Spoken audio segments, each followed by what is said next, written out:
How's it going? Welcome back to the channel. I hope you're well. My name's Johnny Lee, and today is not one, but three free presets. It took me about 12 takes to get that. 3 free presets.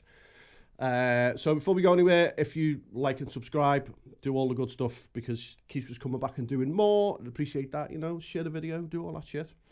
And that's the business bit out the way. So what it's about today is the Carvin Legacy, and it's a phenomenal pedal. I don't use it enough, but now I think I should do, because it's kind of it's a bit of a hidden gem. People kind of get it out and put it in a preset and go, ooh, because it's very powerful, and you do have to kind of mess around with the EQ and what have you. A lot of people don't know as well that it is not an overdrive, it's not a distortion, it's actually a preamp.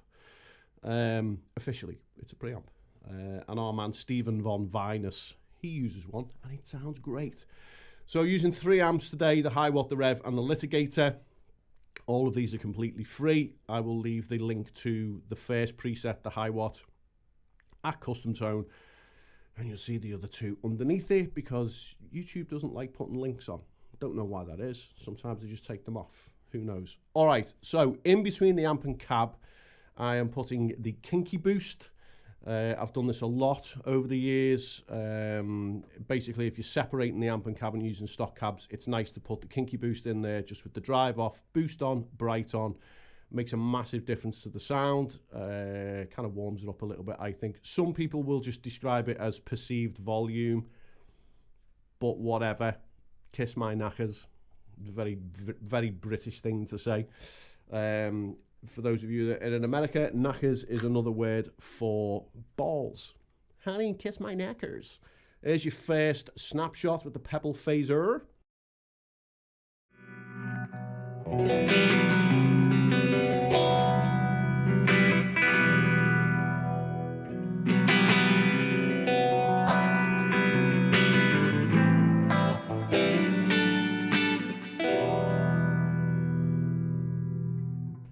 Nice, kind of luscious, if that's still a thing. Then we go to the crunch channel. Drive comes up a little bit, but this is not a gainy amp, the high watt. It really isn't gainy at all. So we don't really get, you know, a shit ton of gain. It's just, it's a nice kind of rhythmic-y patch.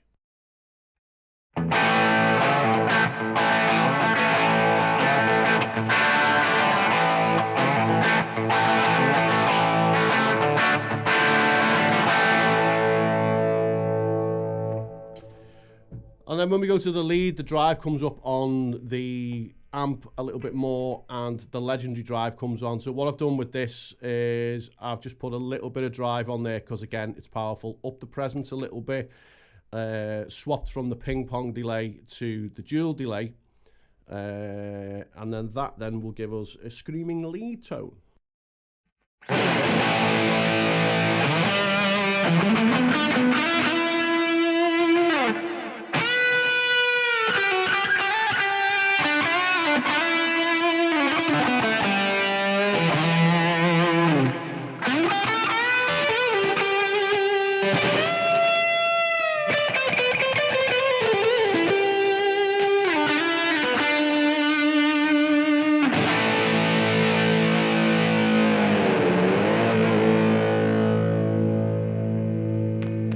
So I've kind of left the 4th snapshot open for you to kind of do what you want. You want to put a boost in there or whatever, but it's a very, very powerful unit, the Carvin, like ridiculously powerful. So moving on, pay attention class.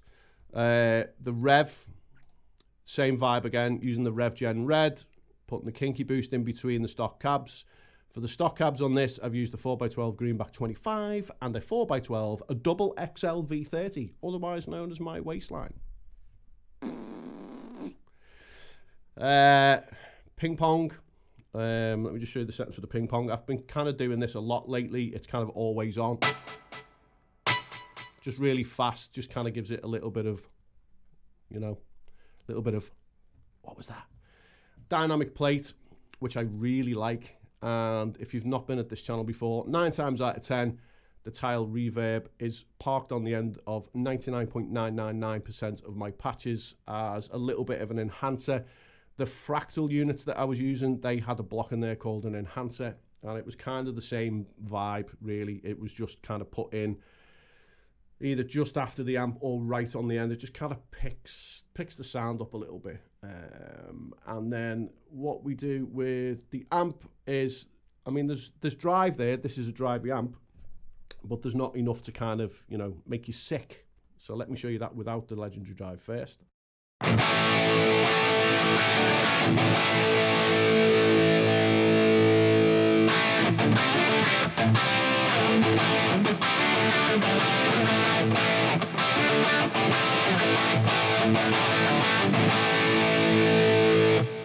And then the legendary drive, when we switch that on, it's just on a foot switch.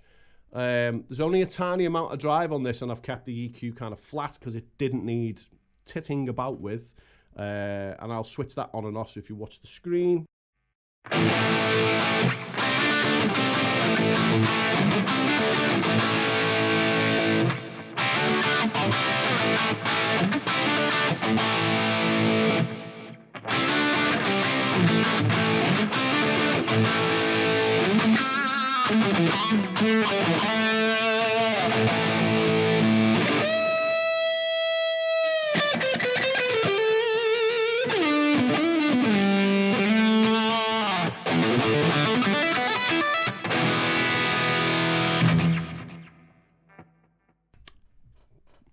You know what I mean?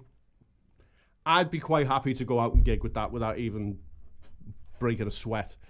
Our final one, we're whipping through these quite quick.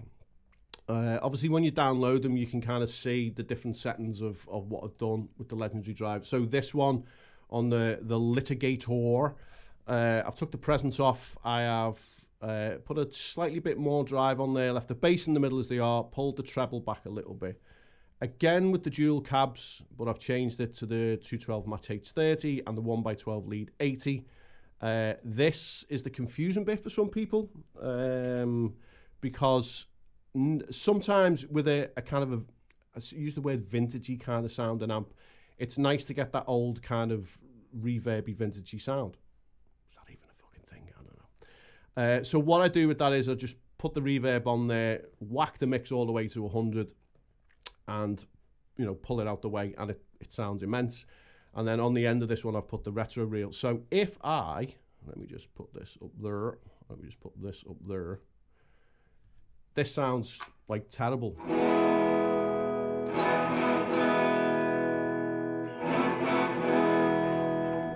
But once we pull it down out of the way, we pull the retro reel down out of the way, that then gives us this.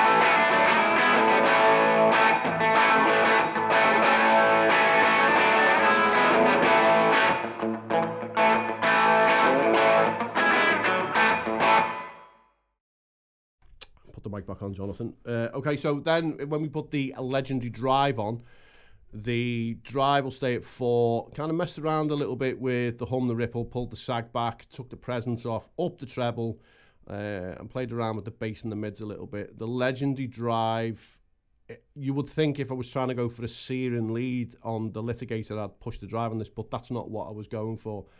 It's kind of it's kind of just that vintagey kind of feel. So let me show you what that sounds like with it on.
So there is your three free snapshots, patches, presets, something. It's a lot. There's a lot going on. So you can take all of these and download them free at Custom Tone. Again, you know, you're open to kind of do your own thing with these now. You know, it becomes completely your property once you download it. And if you want to take that reverb off the litigator and run it as a normal one, then do that. You know, by all means, it doesn't have to stay like that. It's just that I like it and I don't care. All right, as always, thanks for watching. I appreciate you being here. Don't forget, hit subscribe, do all the good stuff, and I will see you in a few days with 37,000 more free presets.